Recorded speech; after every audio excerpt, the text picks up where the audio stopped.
Okay, so now we're going to discuss some economic systems that exist and have existed, um, and kind of compare and contrast them. So the first one is communalism. Okay, so this is, you can think of as how these small hunter-gatherer societies of humanity's past used to be organized, where there's no private property ownership. Uh, Economic decisions are usually made in a there is some hierarchy, there's a chief, or there's some elders that are maybe carry more weight in the society, but really there's some level of cooperation and kind of group decision making that does exist. um, Usually these are small scale communities, basically can function well because everyone knows each other and there's some level of common dependency and trust and maybe kinship. People are kind of more closely related to each other. And so this system can work pretty well. You can argue that even now in modern society, families largely work in this way. So it's not like it's totally disappeared, but it's typically it faces some scale issues because as you get to larger, more complicated societies, that level of trust and common kinship and just knowing each other kind of fades. There's this number called the Dunbar number, which is basically how many people you can actually know really well in a organization, and it's not that large.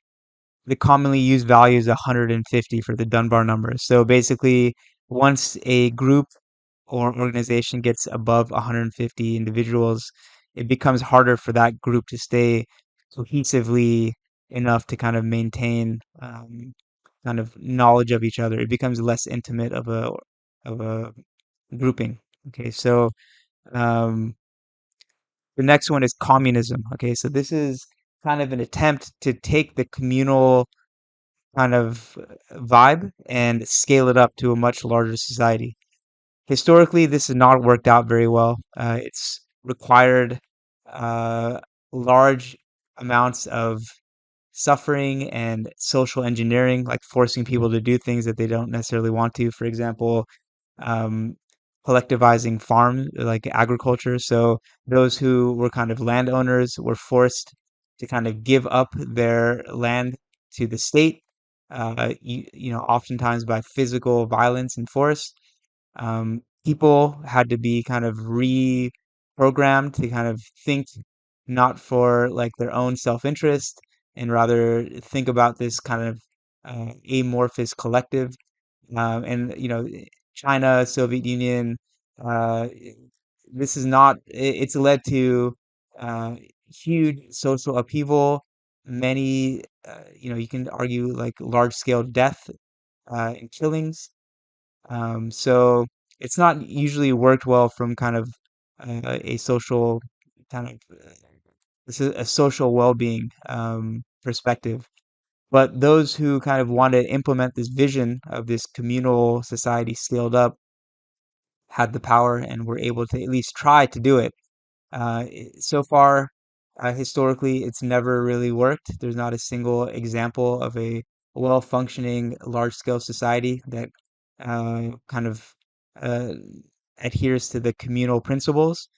But this idea still exists that it can be done. It's, the word utopia, if you look at the etymology, it means no place. So far, this kind of communal scale up to large scale society has not actually existed. So, um, hopefully, you could argue that it's been tried enough times to kind of let it go and just come to the understanding that such a system is not going to actually be able to be implemented with how humans are and human society is kind of currently.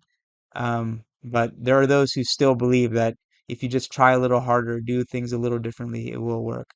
Um, Hopefully, if it is tried again, it won't lead to the same mass death and starvation and destruction of kind of communities, etc., that it historically has.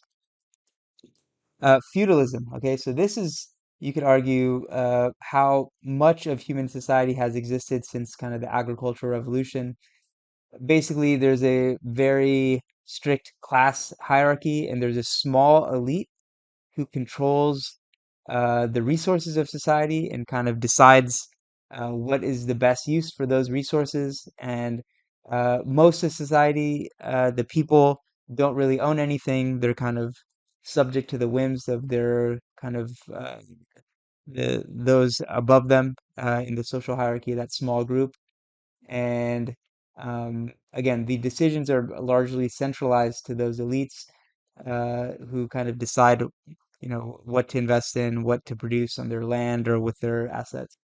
An example of this is kind of like medieval Europe, where there was lords and the king, and there was a monarch and his vassals, and the people were kind of tied to the land, right? They were serfs that were particularly kind of tied to a particular lord's land holdings.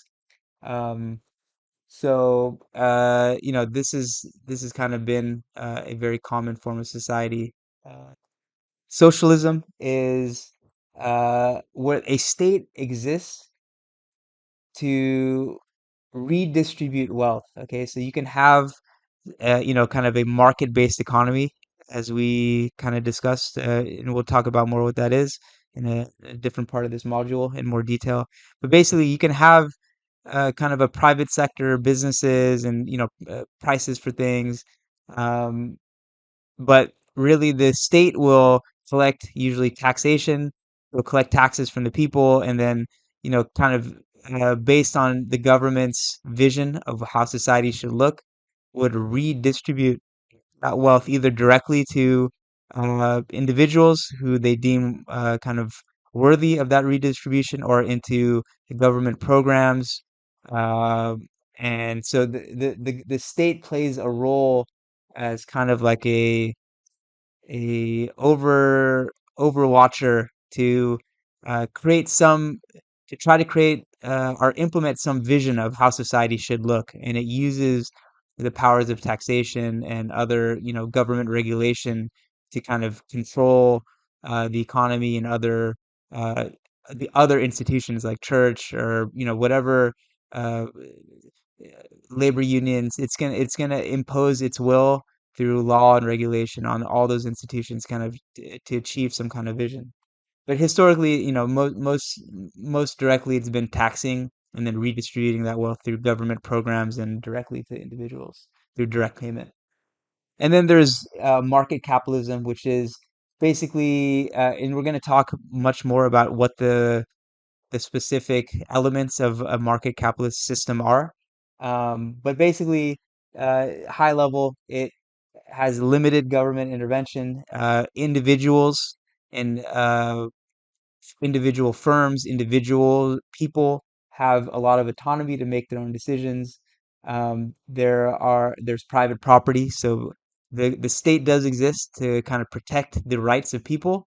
Because if you didn't have that, you would have kind of lawlessness. You would have some house, but if some raider can just come in and kick you out by force, then that kind of like is not going to lead to a good uh, outcome for society as a whole. So there is a role for the state in market capitalism, but it's limited. And then really the onus is on individuals to make decisions, and then a market uh, mechanism to determine kind of to tell those individual actors in the system of like what's going on. So you'll see prices of housing, you'll see prices of goods and services, and through that mechanism of information, the individuals will then be able to make decisions as to what is best for them. Even comes to like labor. Okay, so you'll see there's a labor market, right? So you'll see what jobs are paying what, and then you as an individual can decide what job you want to do um, based on that kind of market for labor. So that's kind of the system there. It's a much more liberal approach to giving individuals the freedom to choose what they want to do and firms to choose what they want to do with limited intervention. There is no pure system. that exists in the world. For example, America. You can consider us a capitalist society, but really we have a huge amount of spend on social programs like Medicare, Social Security. It's actually those two are the largest expenses for the federal government. So we are not a pure market capitalist kind of society. There are others like Singapore, which is much closer to that vision of pure market capitalism. But America, though we do have many elements of a market capitalist system, have elements of these other systems. And you can again, the family unit is a communal unit. When a child, when a one of the a spouse cleans the dishes, they're not charging the kids and the other spouse, to do that. It's a communal kind of system. So you can argue that there's no society that again is any purely one of these things. They're all mixed, but definitely there are systems that skew towards one or the other. Like North Korea is a pure communist kind of system where the state controls everything and the people are kind of subject to a certain ideology that, that is linked to the communist kind of worldview. So yeah, this is kind of an overview of the major economic systems. You can argue some work better than others, and we'll get into more of the details of that when we talk more about market capitalism.